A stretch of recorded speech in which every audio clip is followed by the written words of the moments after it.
Olá, boa noite. A semana já começou. Veja comigo os destaques desta segunda-feira. Começou hoje no Fórum de São José de Ribamar o julgamento dos 5 acusados de envolvimento numa série de ataques a coletivos em 2014, que resultou na morte da menina Ana Clara. Tiraram dela, a vida dela, e tiraram a minha e da minha família, que hoje toda sofre. Donos de bancas de jornais foram retirados da Alameda Gomes de Castro depois que conseguiram, junto à Justiça, retornar para a região do Complexo Deodoro. Eleitores de 26 municípios do estado devem procurar os fóruns eleitorais de São Luís, São José de Ribamar e Imperatriz para o recadastramento biométrico. E os detalhes da terceira semana estadual de combate ao feminicídio. Bem-vindos ao JG, que está começando agora.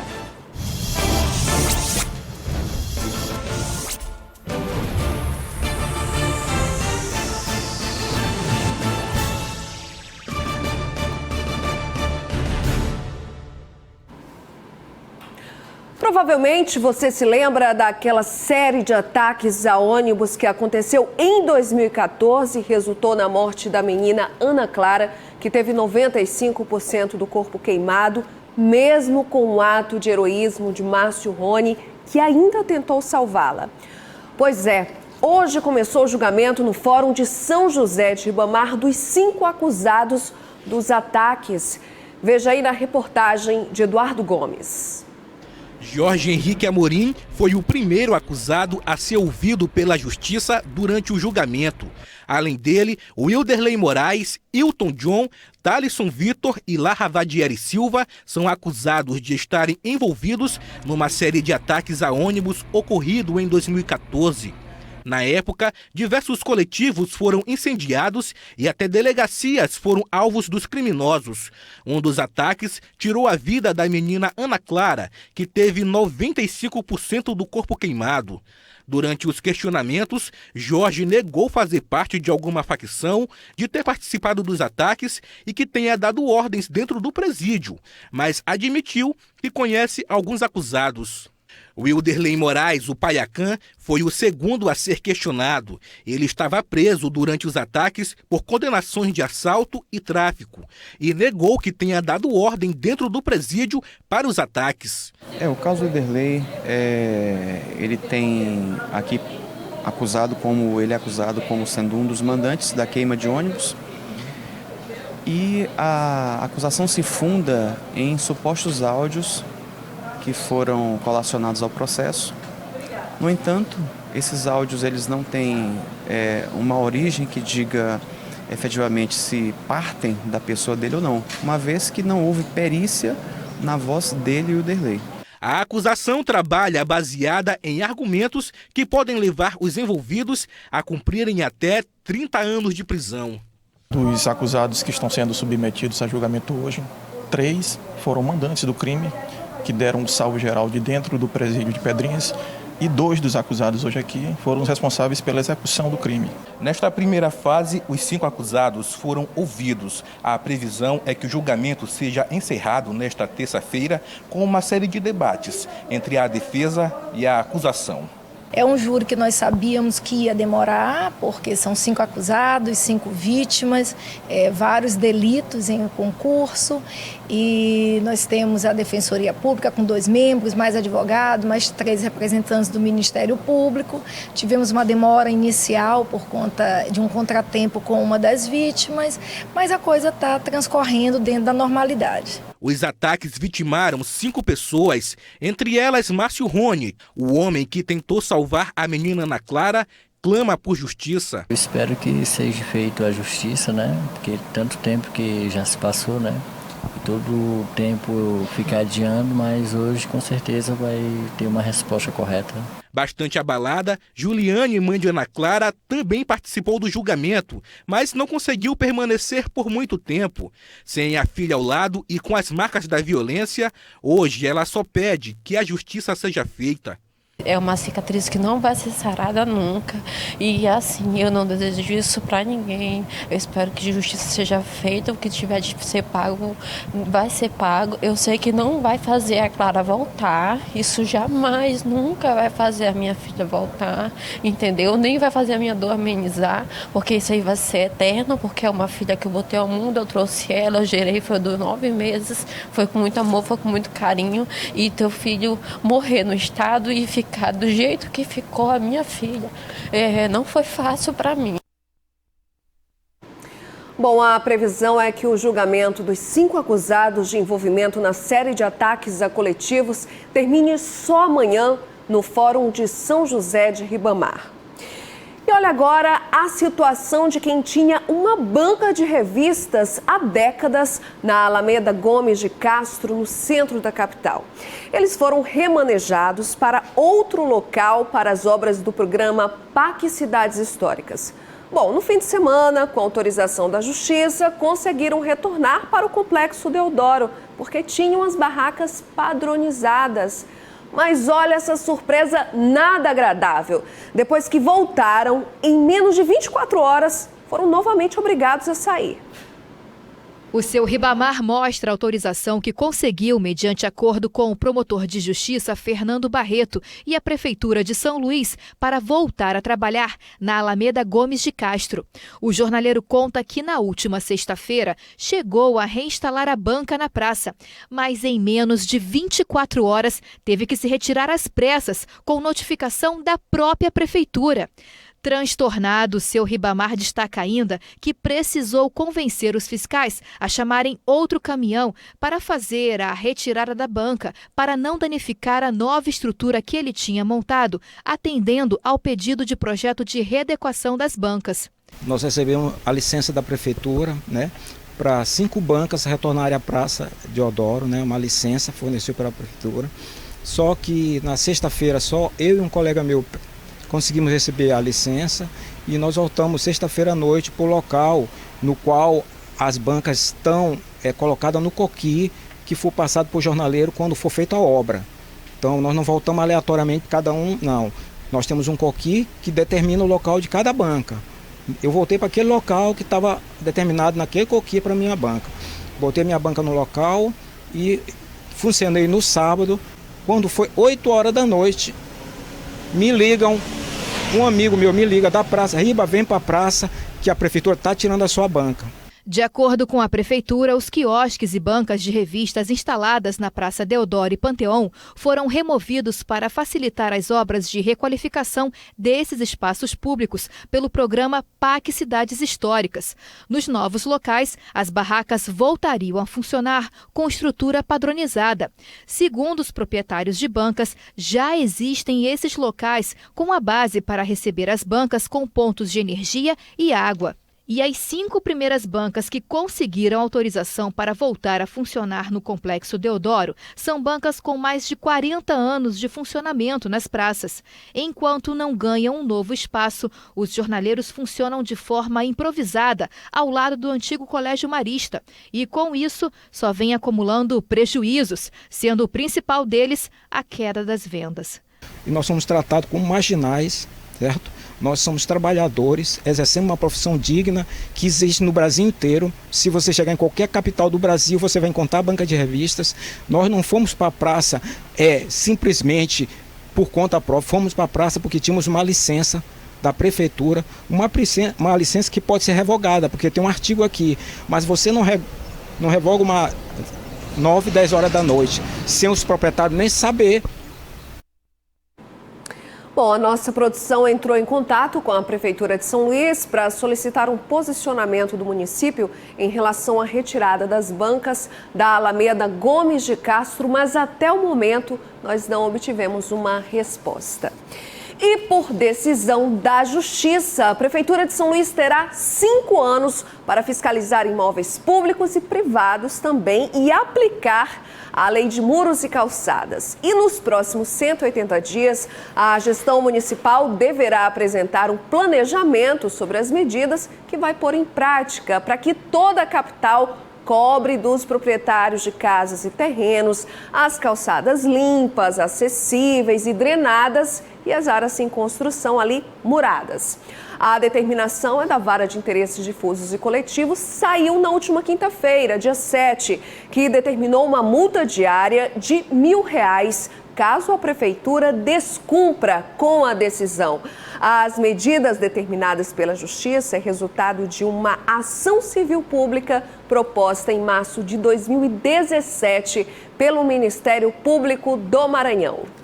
E a seguir, os destaques da primeira sessão da semana na Assembleia Legislativa e o recadastramento biométrico fora do domicílio eleitoral para 26 cidades do Maranhão. Não sai daí, fica comigo, que o JG volta já.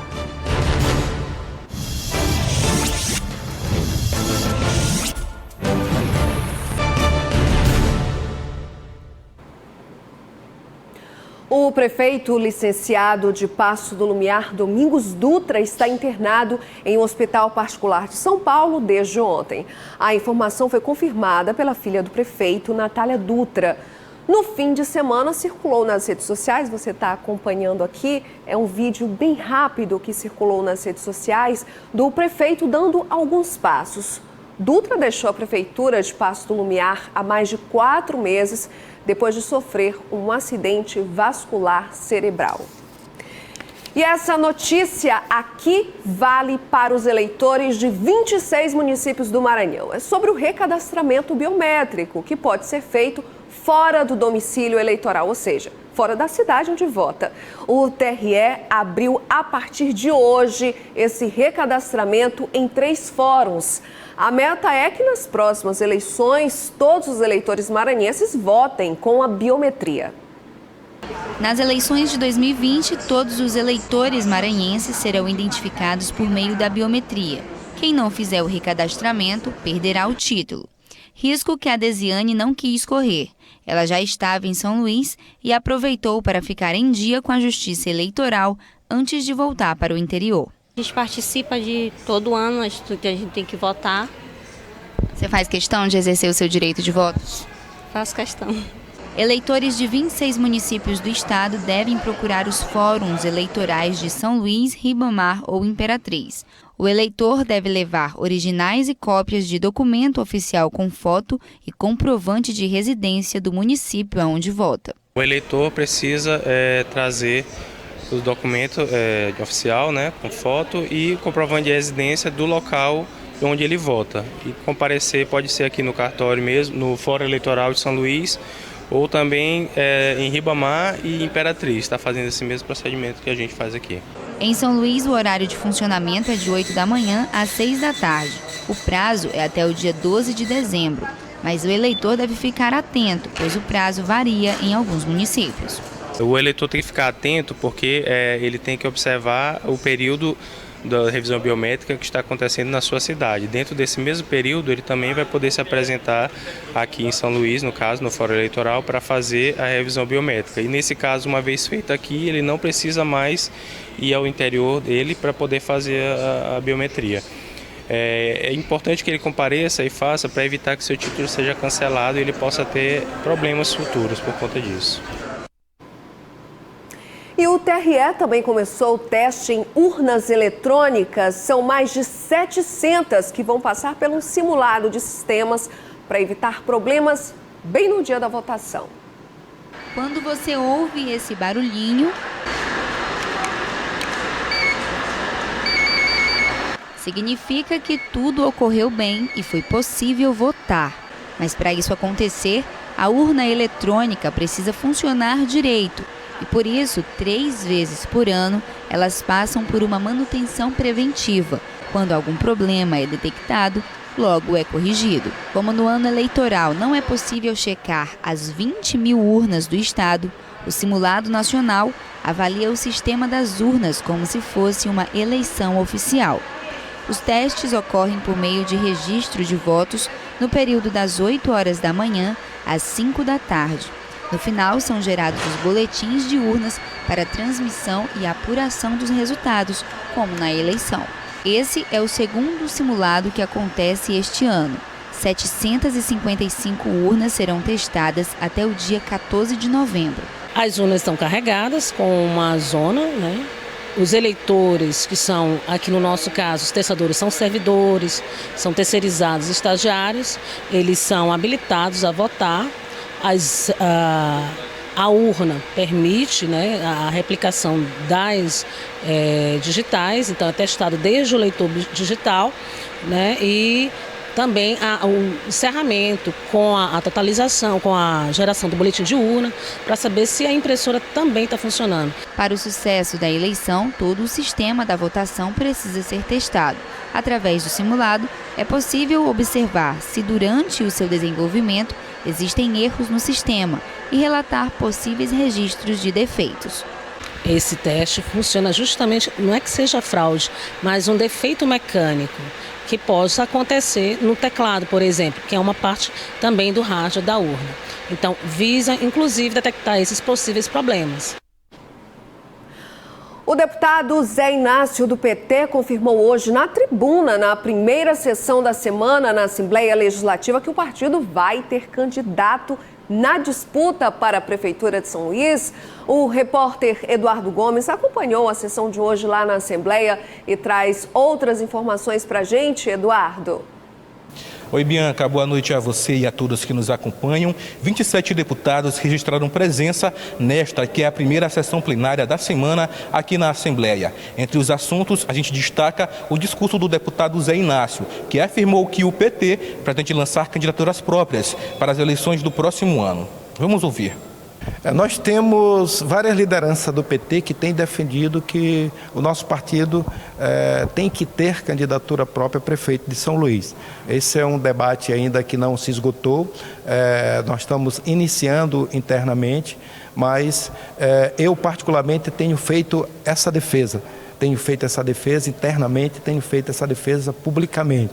Eu acho que é o atual momento conjuntural de São Luís, olhando não só pelo ponto de vista político, mas também, sobretudo, os problemas que a cidade está enfrentando. O PT tem total capacidade de discutir temas importantes para melhorar a qualidade de vida. Ainda na tribuna, a deputada Daniela Tema alertou para casos de feminicídio, lembrando que não foram avaliados projetos de leis que serão discutidos na sessão plenária de amanhã, terça-feira, a partir das 9 horas. Eduardo Gomes, para o Jornal da Guará. Bianca, com você. Ok, Eduardo, muito obrigada. E logo mais, tudo sobre a terceira semana estadual de combate ao feminicídio.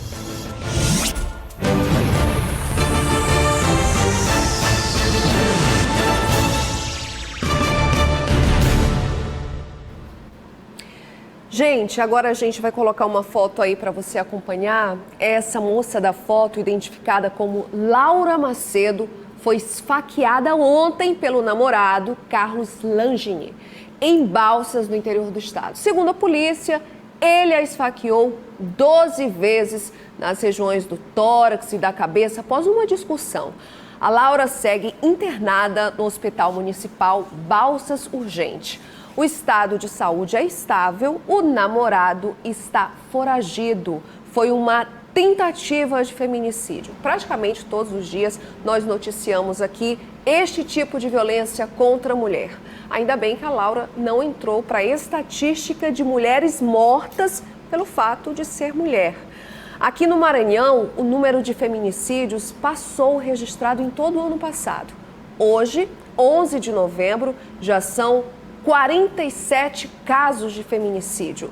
No ano passado, 45. E para chamar a atenção para esse crime, alertar as mulheres sobre a importância de denunciar e que elas conheçam uma rede de apoio, é que existe a Semana Estadual de Combate ao Feminicídio, que chega à terceira edição, com uma programação bem variada e que é importante para nós mulheres participarmos. Para falar mais sobre a terceira Semana Estadual de Combate ao Feminicídio, eu converso aqui no nosso estúdio com a Susan Lucena, que é diretora da Casa da Mulher Brasileira. Seja muito bem-vinda, diretora, que antes de voltar ao jornal, no intervalo, a gente estava conversando, né? que você é praticamente, você é parte, você é a história da Casa da Mulher Brasileira, que completou 2 anos e você está lá desde a fundação da Casa da Mulher Brasileira. Também é uma das organizadoras da Semana Estadual de Combate ao Feminicídio. Como é que vai funcionar essa semana? Qual é a programação? E como é que a Casa da Mulher Brasileira entra nessa programação? Boa noite. Boa noite, Bianca. Boa noite a todas e a todos. A gente tem procurado sempre trabalhar a prevenção, né? Não adianta a gente trabalhar única e exclusivamente a punibilidade, que óbvio é importante, né? As pessoas querem justiça, mas a gente precisa trabalhar os fatos que já aconteceram e prevenir os fatos que estão por vir. Infelizmente, a violência contra a mulher é uma realidade. A gente acabou de ver um caso que aconteceu em Balsas, já na semana de combate ao feminicídio, um caso de tentativa, e com os mesmos procedimentos, com o mesmo modus operandi dos demais crimes de feminicídio. Atingiu o rosto, companheiro, namorado... Atingiu o rosto, atingiu o tórax, né? A gente tem as diretrizes nacionais para investigar, processar e julgar as mortes violentas de mulheres. A gente teve aqui, acompanhado pela ONU Mulheres, organizando esse grupo de trabalho para que a gente pudesse ter aqui no estado do Maranhão todos os procedimentos da Defensoria, Ministério Público, Polícia Civil, Polícia Militar, as varas, né? Todos os órgãos que fazem esse investigar, processar e julgar para atender especificamente esses casos de feminicídio. Se uma mulher chega ao IML, imediatamente toda a morte violenta de mulheres é tratada como feminicídio, né? Existe um procedimento operacional padrão da perícia nesse sentido.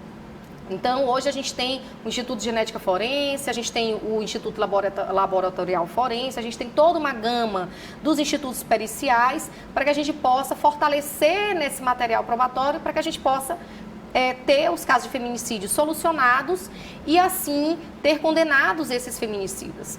E o caso que aconteceu, muito claramente descrito, sempre atinge o rosto da mulher, os seios, o ventre, as partes que demonstram a beleza da mulher, né? Então, se a gente pegar os casos desde a década de 80, os casos de feminicídio são ou por arma branca ou asfixia na maior parte dos casos, e quando envolve armas de fogo, que normalmente são com mulheres brancas, né, atingem o rosto, que é para tirar justamente, não vai ser minha, não vai ser de mais ninguém.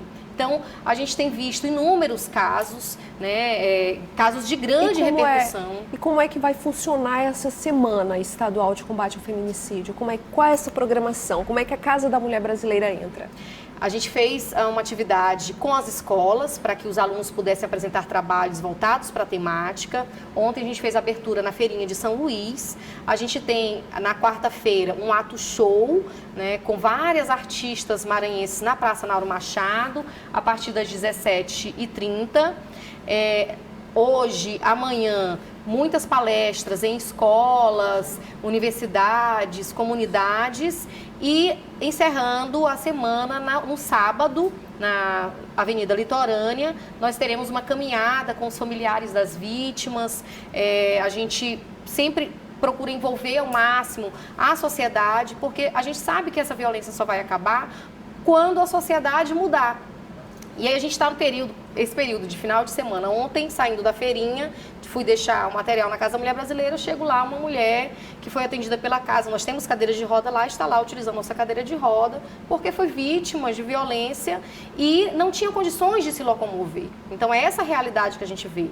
Próximo de grandes jogos, a gente está aí, Brasileirão, Libertadores, nesses grandes jogos, grandes festas. O que a gente tem? Um número crescente de violência, né? Ao ponto de, vamos supor, uma simples frase, por exemplo, segue o líder, para uma pessoa que não é torcedor de determinado time, pode causar uma discussão. Sempre olha a mulher como mais frágil, eles aí sob efeito de bebida alcoólica, né? Exatamente. E potencializa essa violência. Então, a gente tem tido, geralmente, finais de semana, grandes eventos, um aumento. E a gente precisa fazer com que a mulher compreenda que a culpa da violência não é dela. E como é feita essa assistência, para quem não conhece, lá na Casa da Mulher Brasileira? Que tipo de assistência e de serviços tem lá? A gente tem atendimento psicossocial, A gente tem o Ministério Público, temos a Defensoria Pública, vara especializada, nós temos também alojamento de passagem. Se a mulher chega correndo risco de morte, ela já fica conosco, juntamente com seus filhos, alojadas. Se precisa ficar por mais tempo, a gente já encaminha para a Casa-Abrigo, que é do Tribunal de Justiça. A gente tem também cursos de capacitação para as mulheres, para que elas possam ter acesso ao mercado de trabalho. Encaminhamos para outras capacitações, Secretaria de Trabalho e Economia Solidária, em parceria com a Secretaria de Estado da Mulher, o IEMA. Então, a gente pensa na entrada da mulher, mas a gente pensa na saída para que essa mulher possa ter a oportunidade de viver livre de violência e conseguir determinar os rumos de sua vida. Bom, e não só a mulher vítima de violência pode denunciar, como também quem presencia ou suspeita, não é? Qual a recomendação que você daria para quem está em casa assistindo agora, que presencia ou que suspeita de um caso? Exatamente. O que acontece? É muito comum que as pessoas ainda pensem que só a mulher vítima pode denunciar. Isso não é uma verdade. Você pode fazer, inclusive, uma denúncia anônima, ligar para o 180, 190, Disque Denúncia e informar, olha, está acontecendo aqui um caso de violência, eu preciso que a polícia venha até aqui. Ao chegar, a polícia vai fazer a prisão em flagrante, né? Hoje é uma ação pública incondicionada e não precisa que a mulher diga, eu quero aqui que vocês, ele me bateu, eu quero que você leve ele, né, porque ele está cometendo um crime. Não precisa necessariamente, era uma carga muito pesada para a mulher ter que assumir isso sozinho, por isso que a sociedade, ela precisa mais do que nunca dizer um basta, dizer não à violência e a gente, assim, conseguir ter uma sociedade mais saudável, não só para a mulher, mas para toda a família, né? Os filhos que também são vítimas diretas dessa violência. E como é que as pessoas podem ter informações sobre a programação da Semana Estadual de Combate ao Feminicídio, buscar informações, participar, como? Estão nas nossas redes sociais, a gente está fazendo uma ampla divulgação nos meios de comunicação também, para que as pessoas estejam conosco, né, dizendo que somos todos contra o feminicídio e que a gente precisa mudar esses parâmetros da sociedade que tenta colocar a mulher em um lugar subalterno, em um lugar que como se ela fosse culpada pela violência que ela sofre. Ok, eu conversei aqui com a Susan Lucena, que é diretora da Casa da Mulher Brasileira. Muito obrigada pela presença aqui. Que agradeço. O espaço está aberto, tá? Obrigada, boa noite. Obrigada, boa noite. E a gente segue para o intervalo bem rápido e volta já com outras notícias. Fique agora com a Tábua de Marés.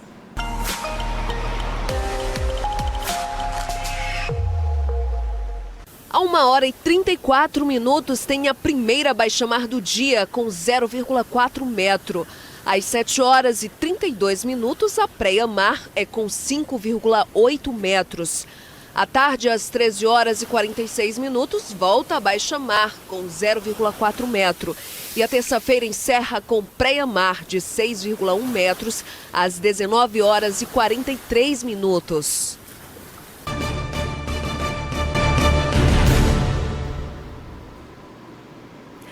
Olha essa novidade, uma empresa de refrigerantes aqui no Maranhão inaugurou hoje um novo centro de distribuição para a produção de novas garrafas PET desenvolvidas com uma tecnologia que permite a reutilização da embalagem por até 25 vezes, isso mesmo. A fabricante investiu 90 milhões de reais. A intenção é das melhores, reduzir a produção de novas garrafas e permitir que sejam reutilizadas mais vezes. A sustentabilidade é a meta principal da produção das embalagens retornáveis, que deve contribuir com a redução do volume de lixo produzido no país. Exatamente, ela pode voltar até 25 vezes, esses são os nossos maiores cases, mas isso depende muito do quão a comunidade lida com ela. Então tem que ter todos os cuidados e não só nosso, como da comunidade, para que ela tenha o maior tempo de vida útil possível e por si só, e por isso consiga nos ajudar com a questão do meio ambiente. O investimento está avaliado em mais de 90 milhões de reais. Esse, de fato, é um investimento de um pouco mais, até de 90 milhões de reais, e é realmente a linha mais moderna do Brasil, num conceito também que é um conceito bastante moderno, que é a questão do retornável.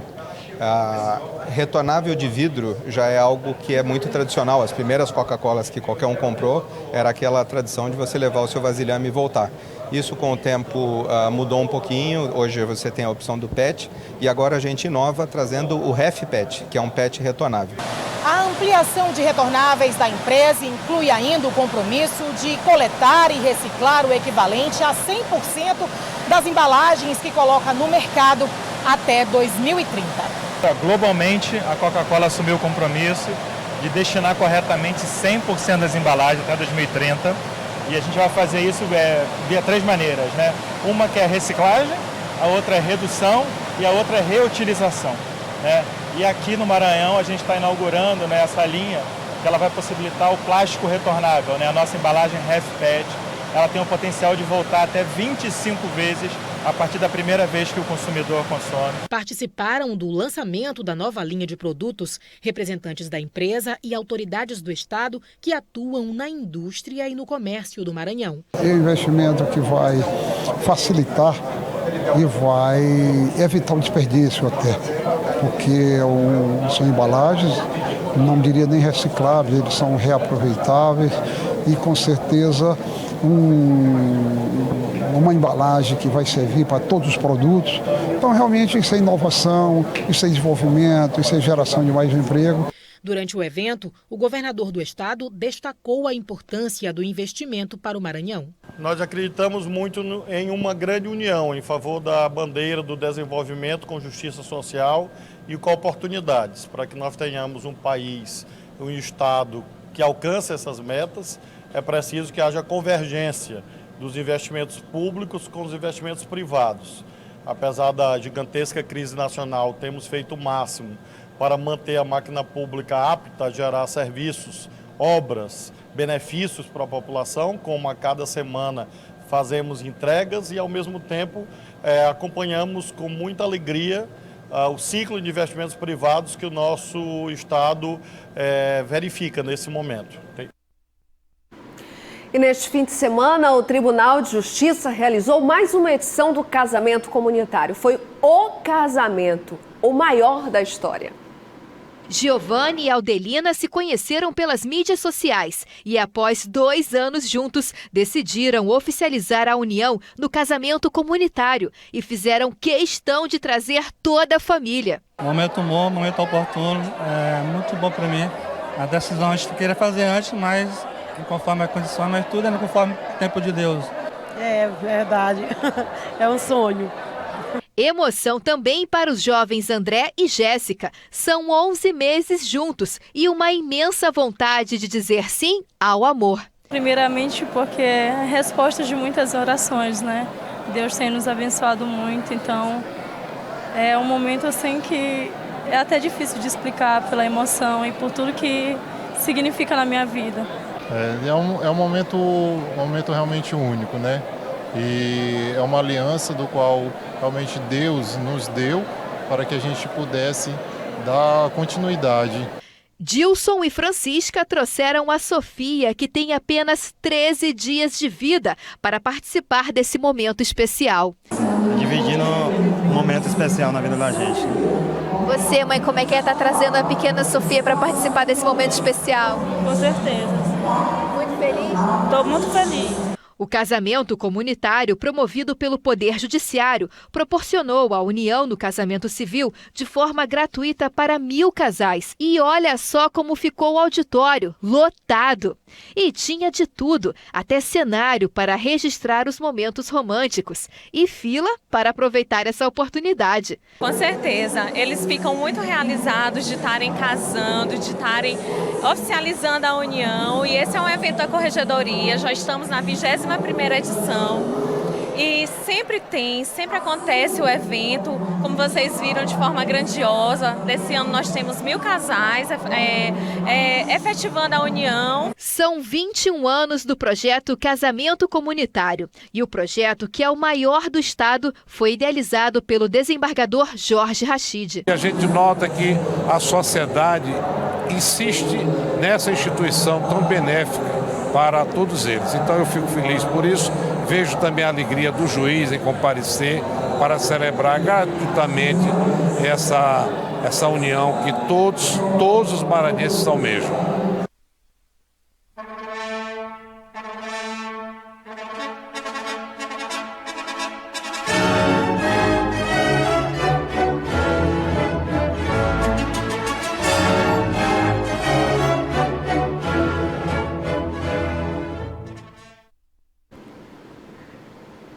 É nesse clima aí de amor que a gente encerra o primeiro JG da semana, desejando a você uma ótima noite de segunda-feira, mas não muda de canal, fica aqui na TV Guará, que logo em seguida tem Os Analistas, e eu volto amanhã a partir das 6:30 da noite e conto de novo com a sua companhia.